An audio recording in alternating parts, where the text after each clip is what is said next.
When you first start using the 5 second rule, most people use it to get to the gym, to make sales calls, to get up on time, to have tough conversations, to do the physical stuff. Yeah.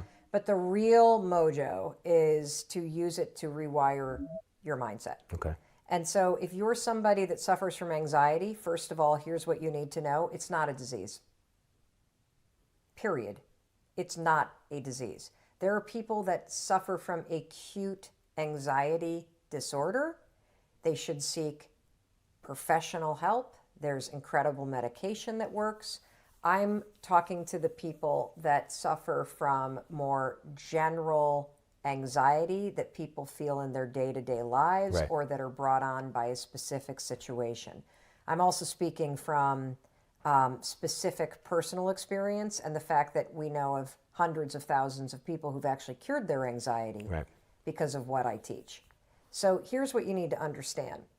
Anxiety always begins with a worry. Always.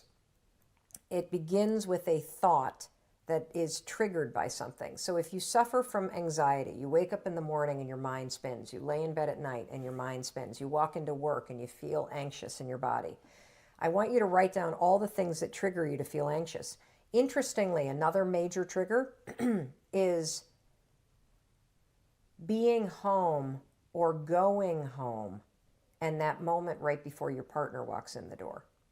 If you feel anxious when your partner's about to walk in or you're about to walk into your own home, that is a major signal that you are in the wrong relationship, that there is something incredibly off and you either need to get into counseling, but that is one that we hear a lot about. Wow. Because you're walking into a situation that feels uncertain. Yeah.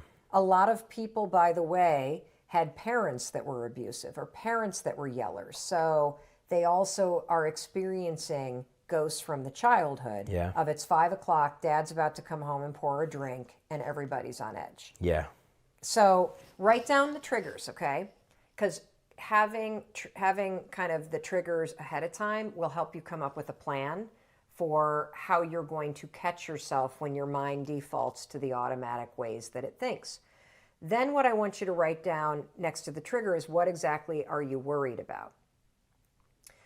So having the trigger and then the what do I worry about? I worry that my boss is going to yell. I worry that my partner's going to yell. I worry that I'm going to get in trouble. I worry that my friends are going to laugh at me. I worry that I'm going to be whatever the it may be.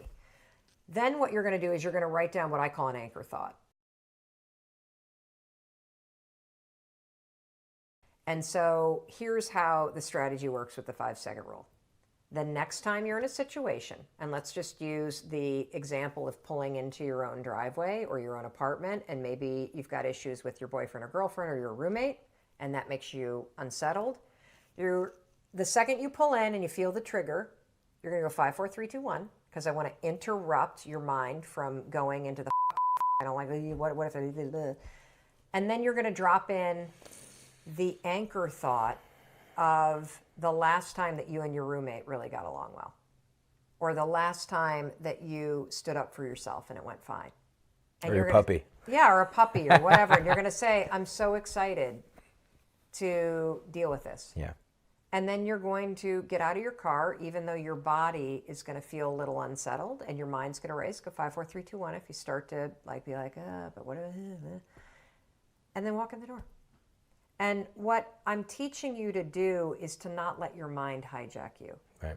And it's very important because there's a very tight nexus between your habit of worrying and spiraling your thoughts and the way your body starts to amp up. And so we want to settle your mind so we don't agitate your body. You got it? Yeah. And so if you start to practice that over and over and over and over and over and over and over again, and for you 18-year-olds that are watching this, use this with the nerves that you have about what you're going to do with your life. Use this when you catch yourself worrying about college applications, because worrying about the applications won't get them done. Worrying about what your friends are doing won't make it happen. Worrying about what you're going to be doing when you're 25 or how you're going to make money, it's not going to help you make money right now. It's only going to make you miserable. Right. So 5, 4, 3, 2, 1, cut off that habit. Yeah. That'll stabilize your body, and then go to a vision of you at the age of 25, driving a car that you think is cool and hanging out with a friend that's cool and saying to yourself, I'm so excited because I know I'm going to figure it out. Because you don't need to worry about that right now. Yeah. but it becomes a habit that destroys your year this year.